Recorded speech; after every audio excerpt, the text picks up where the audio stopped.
Seja bem-vindo ao canal Ensinar com Dedicação. A paz do Senhor, professores! Que alegria receber vocês aqui no nosso canal Ensinar com Dedicação. Olha, essa semana o nosso tema é simplesmente fantástico, mas também um grande desafio, né? Vamos mergulhar juntos na lição 8, o Deus Espírito Santo. E antes de mais nada, de abrir a revista, de preparar qualquer slide, a gente precisa começar pelo fundamento de tudo. É isso mesmo. Antes de qualquer preparo intelectual, o nosso primeiro preparo tem que ser de joelhos. Sabe por quê? Porque uma aula sobre o Espírito Santo só vai ter poder de verdade se for ministrada na total dependência do próprio Espírito. É Ele quem convence, é Ele quem ensina, quem transforma vidas. Nós somos apenas os instrumentos nas mãos dele. E essa citação da revista Ensinador Cristão, gente, ela resume tudo com perfeição. Pensa comigo. O nosso chamado para ensinar, ele depende totalmente da presença e da capacitação do Espírito Santo. Quando a gente entende isso de verdade, a nossa aula deixa de ser só um discurso e se torna um verdadeiro mover de Deus na vida dos alunos. Então, preparadas? Esse aqui é o nosso mapa de hoje. Primeiro, a gente vai firmar essa base, a dependência do Espírito. Depois, vamos direto ao ponto, detalhando o conteúdo da lição em 3 pontos que não podem faltar. Em seguida, a gente vai para a prática, como executar essa aula de um jeito que impacte. E para fechar com chave de ouro, vamos falar de aplicação e daquele encorajamento especial que todo professor precisa. Vamos começar? Começando então pelo nosso alicerce. Antes de qualquer técnica, de qualquer conhecimento teológico, a gente precisa entender que é a nossa conexão com o Espírito Santo que vai dar vida à nossa aula. Pensa nisso aqui. A gente pode ter os melhores argumentos, os versículos mais claros, tudo na ponta da língua, mas sem a presença ativa do Espírito Santo, tudo vira só informação. É a presença dele que tem o poder de transformar a informação em revelação.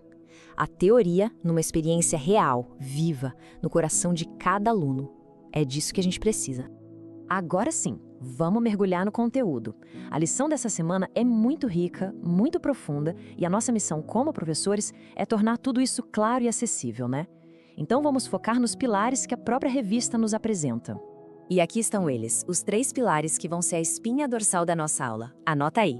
Primeiro, entender que o Espírito Santo é uma pessoa. Segundo, compreender a sua divindade. E terceiro, se maravilhar com as suas obras. Se os nossos alunos saírem da aula com esses 3 pontos bem claros na mente e no coração, pode ter certeza, nosso objetivo foi cumprido com sucesso. Então vamos lá, o primeiro ponto é crucial, e a gente já começa desfazendo um erro bem comum. O Espírito Santo não é uma coisa, uma energia do universo ou uma força impessoal. Não, ele é uma pessoa divina. A Bíblia mostra claramente que ele tem mente, porque ele intercede por nós, ele tem emoções, porque ele pode se entristecer com as nossas atitudes, e ele tem vontade própria, distribuindo os dons como ele quer.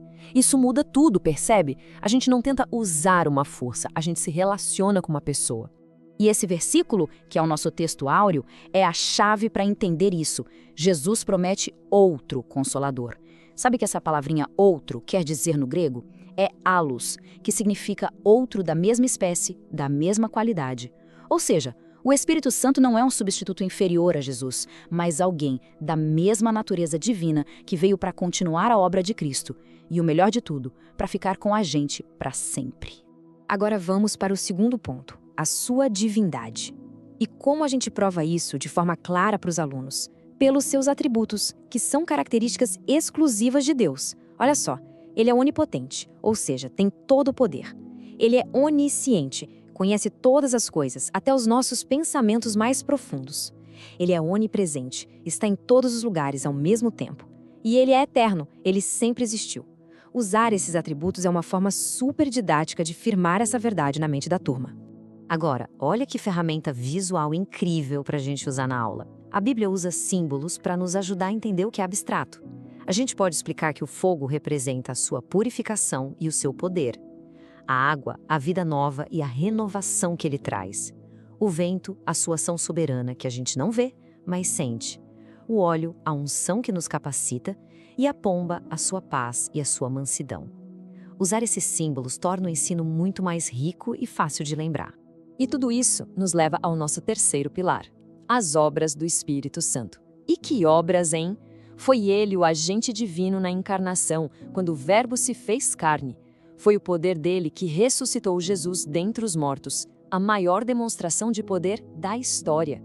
E é ele quem trabalha em nós hoje, no processo de santificação, nos moldando dia após dia à imagem de Cristo. São obras que só Deus pode fazer. Muito bem, já organizamos todo o conteúdo. Agora, a pergunta de $1 milhão. Como a gente transforma isso numa aula dinâmica que prende a atenção? Vamos para a parte prática, a execução. Olha só que estrutura simples e que funciona super bem. Uma receitinha de 4 passos. Primeiro, comece com uma pergunta que faça a turma pensar e conectar o tema com a vida deles. Depois, apresente de forma bem clara aqueles 3 pontos que a gente viu: pessoa, divindade e obras. Durante a aula, mantenha os alunos participando. E por fim, o mais importante, não termine na teoria. Conclua com um desafio prático para a semana. E aqui vai uma dica de ouro para começar a aula, baseada no plano da revista. Faça essa pergunta: de que forma o Espírito Santo já consolou, guiou ou fortaleceu você num momento difícil? Percebe o poder dessa pergunta? Ela tira o assunto do campo teórico e traz direto para a experiência pessoal. Dê um tempinho para alguns compartilharem. Isso cria uma atmosfera de testemunho e já prepara o coração de todo mundo para receber a palavra. Professor, professora, esse slide aqui é um guia rápido, uma colinha do bem para a sua aula. O que fazer? Mantenha o foco nos 3 pontos da lição, não fuja disso. Use a Bíblia como sua autoridade máxima. Incentive a participação e sempre conecte a teologia com a vida real. E o que a gente deve evitar? Se perder em debates sobre heresias que só confundem. Basear a aula só em experiências pessoais, esquecendo da palavra. Fazer um monólogo onde só você fala e, principalmente, deixar a lição terminar no campo das ideias sem aplicação. E agora a gente chega na parte mais importante. Todo o nosso preparo, todo o nosso ensino, tudo converge para esse momento aqui. A aplicação que gera transformação de vida. É aqui que a aula vira prática. A verdade prática da lição é a sua frase de ouro. É a ideia central que precisa ficar gravada no coração de cada aluno. Então, no finalzinho da aula, reforce isso com toda clareza. O Espírito Santo é Deus conosco, agindo como nosso consolador, nosso professor e nosso santificador. Repetir essa verdade ajuda a fixar o ensino de um jeito muito poderoso.